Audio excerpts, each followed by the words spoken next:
Assalamualaikum, magandang gabi. Ito ang Pasada alas 7. Maghatid sa inyo ng balita at impormasyon sa Bangsamoro Region.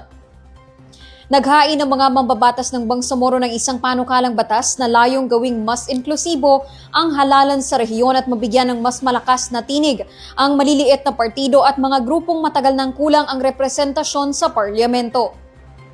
Sa ilalim ng BTA Bill No. 419, iminumungkahi ang pag-amyenda sa Bangsamoro Electoral Code upang mapababa ang mga hadlang sa partisipasyon sa politika at matiyak ang mas malawak na representasyon. Saklaw ng panukala ang proseso ng pagrerehistro ng partido, nominasyon ng kandidato, alokasyon ng mga puwesto at sertipikasyon ng mga sektor na may nakalaang representasyon.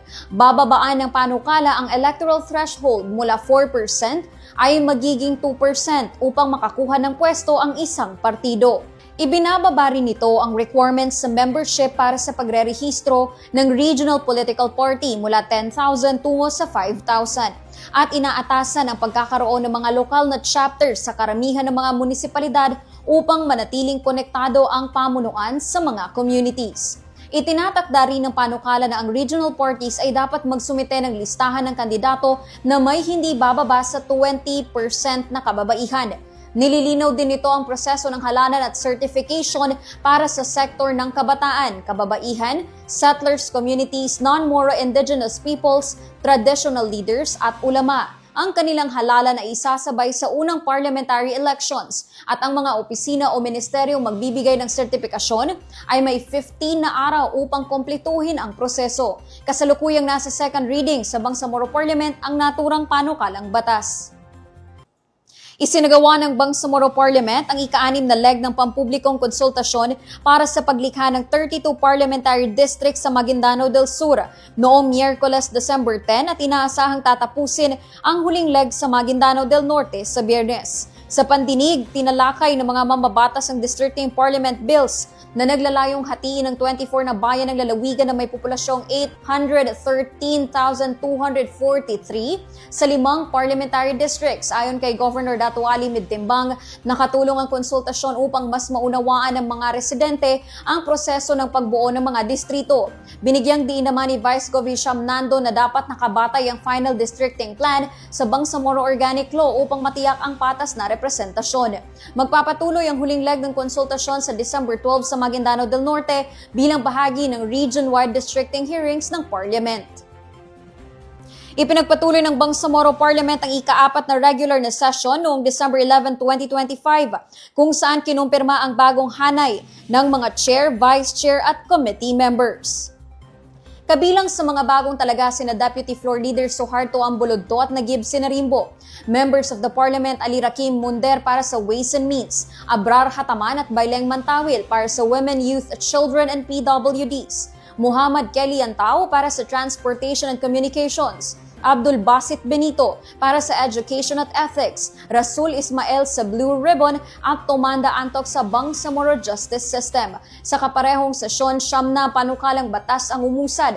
Sa second reading, kabilang ang pagtatayo ng mga bagong ospital, libreng dialysis treatment, death benefits at pag-waive ng hospital bills ng mga yumao.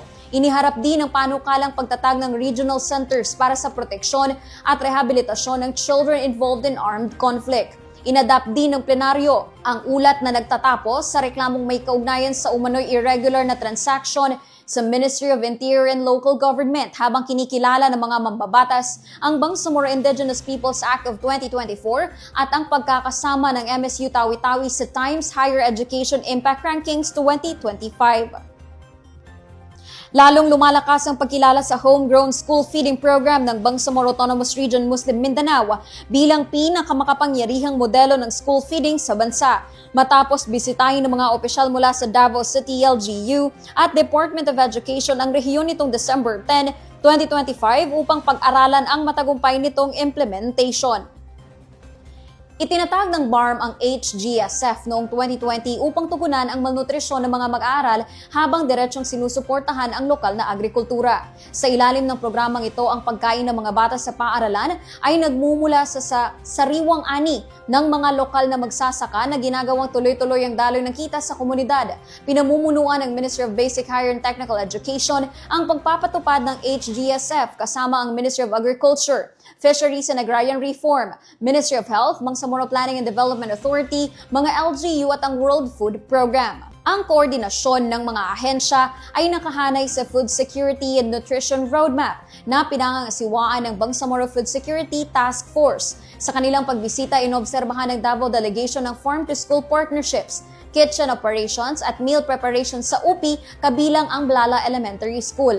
Nakipagpulong din sila kay MBHTE Minister Mohaguer Iqbal upang talakayin ng mga polisiya, mekanismo at kolaborasyon na nagpapalakas sa programa. Sa kasulukuyan, umaabot na sa 160,000 na mag-aaral ang natutulungan ng HGSF kada taon ng katumbas ng 25% ng kabuuang populasyon ng mga mag-aaral sa 11 schools division ng rehiyon. Simula 2024, mahigit 10,589 mag-aaral mula sa 28 na paaralan ang nakakakuha ng mainit na pagkain araw-araw sa pamamagitan ng Convergence Pilot. Patuloy na itinuturing ang BARM HGSF bilang benchmark para sa iba pang rehiyon sa Pilipinas dahil sa malinaw nitong epekto. Mas malusog na mag-aaral, mas mataas na attendance, at mas matatag na lokal na sektor ng agrikultura. Upang mas mapalalim pa ang pundasyon at kaalaman ng mga kalahok ng miyembro ng iba't ibang Coconut Farmers Cooperative mula sa iba't ibang probinsya ng Bangsamoro Autonomous Region in Muslim Mindanao, isang benchmarking activity at Coconut Farmers Cooperative ang isinagawa ng Cooperative and Social Enterprise Authority. Ang detalye sa report ni Carmina Camid. Isang benchmarking activity para sa mga coconut farmers cooperatives ang matagumpay na naisagawa ng Cooperative and Social Enterprise Authority kahapon, December 11, 2025 sa General Salipada, Cape Endutun, Maguindanao del Sur. Layunin ng naturang aktibidad na mapalago, mapagyaman at mapalalim pa ang pundasyon at kaalaman ng mga kalahok sa pamamagitan ng pagpapakita at pagpepresenta sa kanila ng mga best practices sa larangan ng pamamahala at operasyon ng dalawang matagumpay at progresibong kooperatiba mula sa naturang bayan. Ang dalawang kooperatibang binisita ng grupo ay ang Barangay Campo Bangsamoro Agriculture Cooperative na isang women-led social enterprise cooperative at Badak Multipurpose Cooperative na pawang mga veterano na sa aspeto ng pagpapatakbo ng kooperatiba. Ayon kay CISEA Executive Director Samsia Ibrahim, malaki at makabuluhan ang ambag ng isinagawang benchmarking para sa pagpapalakas ng kapasidad ng mga kalahok na cooperatives. So itong benchmarking is we are showcasing yung live at operational na cooperative dito sa JSKP na talagang pinagmamalaki natin dito sa BARM kasi nga ito ang kanilang area. Nakita nyo kanina doon sa BCBAC na buhay yung kanilang oil value chain ng coconut. So ngayon nandito tayo sa Badak Multipurpose Cooperative at inimbitahan natin yung mga cooperative na nakapacitate natin these few days na ipakita itong, i-showcase itong kanilang produkto para mapamarisan nila ng gusto. Kasi we are flipping, piniflip up natin yung mindset ng mga bagong co-ops na yung parang papel-papel lang. So ngayon, ipakita natin na talagang we have this operational na nabubuhay at nagiging platform ng ating mga cooperative sa pag-alleviate ng kahirapan sa buhay. Inilahad din ito ang ibang plano at inisyatiba ng CISEA sa pagsulong at pagpapausbong ng cooperatives development sa rehiyon. Okay, ways forward po namin is to strengthen the capability building of cooperatives on financial management, recording, leadership, and value formation. Lalo-lalo na dito sa ating financial management para ma-uplift at ma-upgrade yung kanilang recording on kung paano nila pinapatakbo yung kanilang pera, yung sinatawag natin na capital build-up of each cooperative, ipaintindi natin na bawat membro dapat magkaroon ng share capital para yun na magiging ipaikot nila para lumago para sa kanilang negosyo. Yun po siya. Sa isinagawang aktibidad, ipinakilala sa mga kalahok ang iba't ibang produkto ng BCBAC at Badak Multipurpose Cooperative at ibang mga kasanayan na kanilang iniimplementa sa operasyon ng kanilang kooperatiba upang mabigyan ng ideya ang mga coconut farmers pagdating sa iba pang produktong maaari nilang gawin at pagkakitaan sa kanilang mga sari-sariling cooperatives. Bukod pa rito, isang actual presentation din ang ipinamalas ng Badak Multipurpose Cooperative kung saan itinanghal dito ang iba't ibang equipments na kanilang ginagamit sa pagsasagawa at pagpoproduce ng kanilang mga produkto. Positibong mensahe naman ang tugon ng mga kalahok sa naturang aktibidad. So alhamdulillah, kajukul ma'am ka nakaamong kami sa niya training. Mapiagad, maslagi rin na guna ni Sir kami. Kaya na niyaba Sir kami kooperatiba niya Bulujupan na din yung pangyad katawan ni mga strategies do pidalwa cooperative management. So abag no kuha na financial management na nakapamando sa kami. Then kauman din niya kina benchmarking niya siya kanu mga successful cooperative like cooperative na Bisibak doon Badak multipurpose cooperative niya. Mas laban ni pagjukuran ko ma'am kana kaamo ako sa niya mandatory training. Mandatory is means mahalaga banal. So mas laban na pagjukuran sa kami niya. Kaya isa kami sa napamili sa niya pinamili po niya a cooperative. 50 cooperatives ang nakaamong siya. Alhamdulillah kanu si SEA, kanu Barm Government, kanu PCA, CFIDP, alhamdulillah makajukur kami sa sobrang sa niya tunggula. Malaking tulong po ito. Una-una, doon sa training, natutunan namin yung simple financial management and bookkeeping. Kasi mahalagang yung factor yan. Bilang isang kooperatiba, dapat meron kang lahat ng mga pera na papasok o lalabas, fully documented siya. Kasi doon papasok ang transparency and accountability. At doon din papasok yung trust building component ng mga membro mo.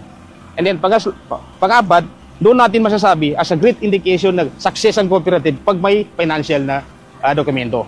And then ito sa sponsor namin, malaking tulong ito. Masasabi ko sa Barm Government, alhamdulillah, yung lahat ng mga existing cooperative na mga MyLife combatant, mga under families, ito na yung pagkakataon na una, turuan natin sila paano mamanage ang cooperative, i-monitor kung may mga intervention, nang sa ganun, hindi na matulad sa dati na nagiging negative ang impact ng cooperative. Kasi para sa akin, malaking advocacy ito na may pakita natin, hindi lang national level kundi international level, na ang MyLife combatant ay hindi lang magaling sa gera, hindi lang magaling sa bakbakan, kundi magaling sa pagpapatakbo ng cooperative. Kasi ang cooperative para sa akin is a small unit of government, a small unit of bureaucracy. So ipapakita natin na yung moral governance will take place inshallah.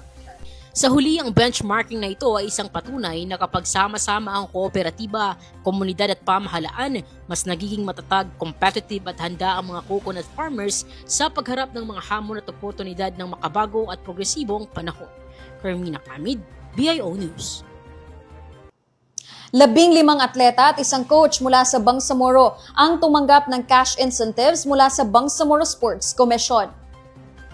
Personal na pinangunahan ni BSC Chairperson Dr. Arsalan Diamaden ang pagbibigay ng incentives bilang pagkilala sa kanilang sipag, sakripisyo at tagumpay sa pagre-representa ng rehiyon sa 2025 Smart MVP Sports Foundation National Inter-School Taekwondo Championship na ginanap noong August 23 hanggang 24 sa Ninoy Aquino Stadium Rizal Memorial Sports Complex, Manila. Nakapag-uwi ang mga atleta ng kabuang 15 na medalya na kinabibilangan ng 4 na ginto, 2 silver at 9 na bronze. Ang cash incentives ay bahagi ng patuloy na programa ng BSC upang kilalanin ang mga natatanging tagumpay ng Bangsamoro athletes at palakasin ang pagpapaunlad ng sports sa rehiyon.